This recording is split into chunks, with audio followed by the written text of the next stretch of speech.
So hello दोस्तों, जो आज का वीडियो बहुत में इम्पोर्टेंट होने वाला है, क्योंकि जो आज हम लोग टॉपिक पढ़ने वाले हैं वह बहुत पूछा जाता है और इंग्लिश के बोलचाल में इसका प्रयोग किया जाता है और बोर्ड के एग्जामों में यानी कि बोर्ड के एग्जाम में भी इसका प्रयोग किया जाता है। तो चलिए हम लोग बोर्ड के एग्जाम में और बोलचाल के भाषा में यानी इंग्लिश के भाषा बोलचाल इंग्लिश बोलचाल की भाषा में हम लोग देखेंगे। तो चलिए स्टार्ट करते हैं। तो इस हम लोग का जो टॉपिक है इम्परेटिव सेंटेंस। इम्परेटिव सेंटेंस बहुत बोला जाता है लेकिन कोई समझ नहीं पाता है।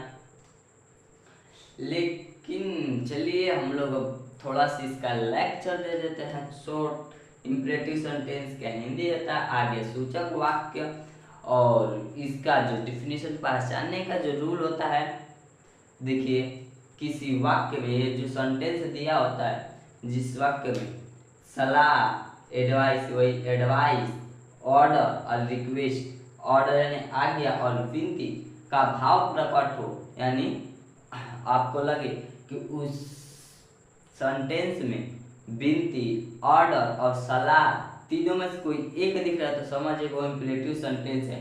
लेकिन आप लोग सोच रहे होंगे कि कोई भी सेंटेंस में तो कहीं ना कहीं पाया जा सकता है, लेकिन वो प्रेजेंट को हो या मोडाल वर्ब हो, एक्सिलरी वर्ब का हो, इसमें एक्सिलरी सोच रहेंगे कैसे पहचानेंगे, लेकिन ऐसा कुछ नहीं है, मैं बताता हूँ।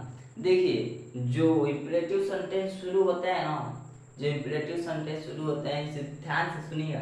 जो इम्परेटिव सेंटेंस शुरू होते हैं मेन वर्ब से शुरू होते हैं, इसमें सब्जेक्ट नहीं होता है। क्या जो कहता होता है वो होता ही नहीं है, जो कहता होता है होता नहीं है। और यह कभी कभी जो कहता होता है आप ये खोजने की कोशिश करेंगे ना तो यू मिलेगा, लेकिन छिपा रहता है, लिखते उखते नहीं है यू, लेकिन उसे मेन वर्ब से शुरू करते हैं। मैं आप लोग बता दूं, जो ऐसे ऐसे कुछ वर्ड हैं जो मेन वर्ब से पहले यूज किए जाते हैं, मेन वर्ब से पहले यूज किए जाते हैं। तो वो कभी कभी, मैं हमेशा नहीं कर रहा हूँ, कभी कभी आते हैं, कभी कभी आते हैं तो उसका प्रयोग मेन वर्ब से पहले किया जाता है। तो देखिए जैसे में डू नॉट, डज नॉट, क्या कहते हैं नेवर, ऑलवेज, ऐसे शब्द आते हैं तो सब मेन वर्ब से पहले प्रयोग किया जाता है। तो चलिए हम लोग अब चलते हैं बोर्ड के तरफ। इम्परेटिव सेंटेंस, तो चलिए इम्परेटिव सेंटेंस लिखते हैं। इम्परेटिव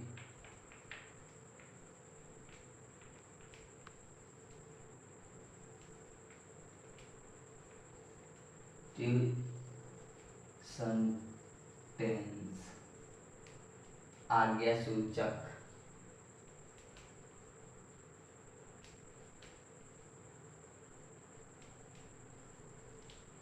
वाक्य। तो थोड़ा सा वीडियो को स्किप कर कर हम लोग लिख लेते हैं इसका जो रूल और रूल और डिफिनेशन और कुछ पॉइंट्स समझने के, तो मैं लिख लेता हूँ। तो वीडियो को तब स्टार्ट करता हूँ, तो थोड़ा सा वीडियो को स्किप कर देता हूँ।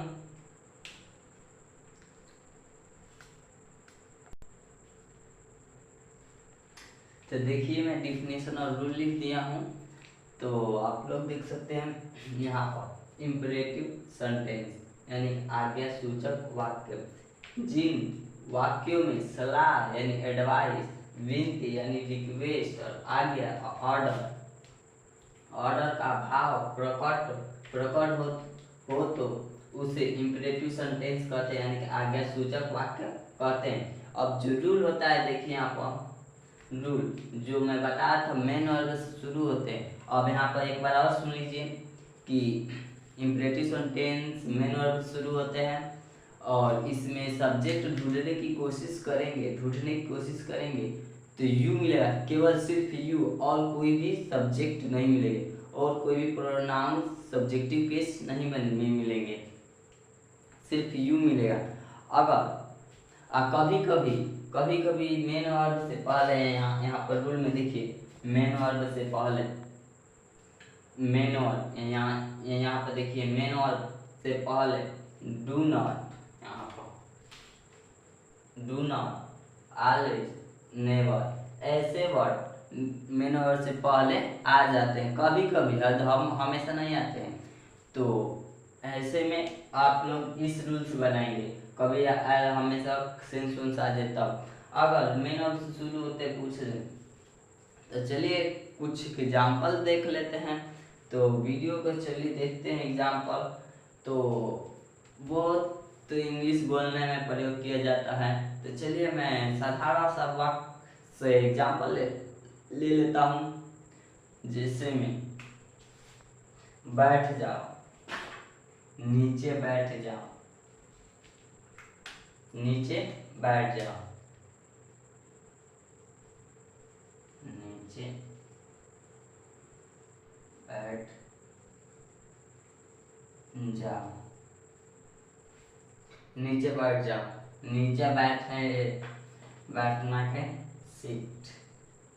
पहले मेन वर्ब शुरू करेंगे, तो इसमें मेन वर्ब क्या है, बैठना, बैठ जाओ यानी बैठ जाओ तो सीट, और नीचे का डाउन, सीट डाउन। तो ये देखिए सीट डाउन, तो हम लोग का बन गया, बस इतना ही था। लेकिन तो देखिए हम लोग लिख चुके हैं, तो स्टार्ट तो एग्जाम्पल देखते हैं। तो यहाँ पे एग्जाम्पल हम लोग का है, इस पाठ को याद करो। कोई टीचर है, वो कह रहा है कि बालक तुम इस पाठ को याद करो, यानी वो ऑर्डर दे रहा है। तो टीचर कभी भी बात को याद करो तो ऑर्डर देता है तुम याद करो, और लेकिन कभी भी डॉक्टर ऑर्डर नहीं देते हैं, सलाह देते हैं।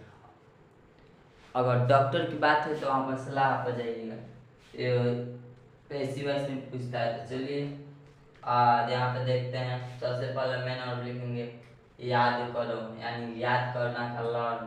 क्या याद करना है, दिस पार्ट, यह यानी कि दिस पार्ट, दिस चैप्टर या लेसन, दिस चैप्टर या लेसन, यहाँ पे दिस चैप्टर या लेसन हो चुका है। अब यहाँ पर डू, ऑलवेज और नेवर, डू नॉट, ऑलवेज और नेवर, फिर इसके बाद जो यहाँ पर मैटर से वहीं। अब उससे पहले ऑलवेज, डू नॉट, नेवर, यानी कि कभी नहीं, कभी नहीं, हमेशा, ऐसे ऐसे शब्द आते हैं सेंटेंस में। तो आप लोग कैसे हमेशा बड़ों का आज्ञा मानो। यह कोई सलाह दे रहा है कि आराम से बैठा कर बालक, कि तुम्हें बड़ों की आज्ञा मानना चाहिए, जो बड़े कहते हैं वह हमारे भले के लिए कहते हैं। तो ऐसे आपको क्या करना है, बड़ों की आज्ञा मानने के ऑलवेज। तो जो ऑलवेज है पहले लिखना है, ऑलवेज आज्ञा पालन करना क्या होता है, ओबे, और बड़ों का एल्डर। तो यहाँ पर ऐसे बन चुका है इम्प्रेटिशन टेस्ट। इम्प्रेटिशन इंग्लिश बोलने में बहुत सहायता करता है। ऐसे तो बहुत, यानी कि ग्रामर बहुत सहायता करता है इंग्लिश बोलने में। तो अब देखिए इसका पैसिव वॉइस बनता है और टेंस का भी पैसिव बनता है। तो अगले वीडियो में पार्ट बाई पार्ट हम लोग पढ़ेंगे। तो वीडियो कहीं पे स्किप करते हैं, और अगर वीडियो अच्छा लगा हो तो लाइक और सब्सक्राइब कर दें। और जो वीडियो को देख रहे हैं, थैंक्स देखने के लिए। आप लोग को सपोर्ट की ज़रूरत है मुझे।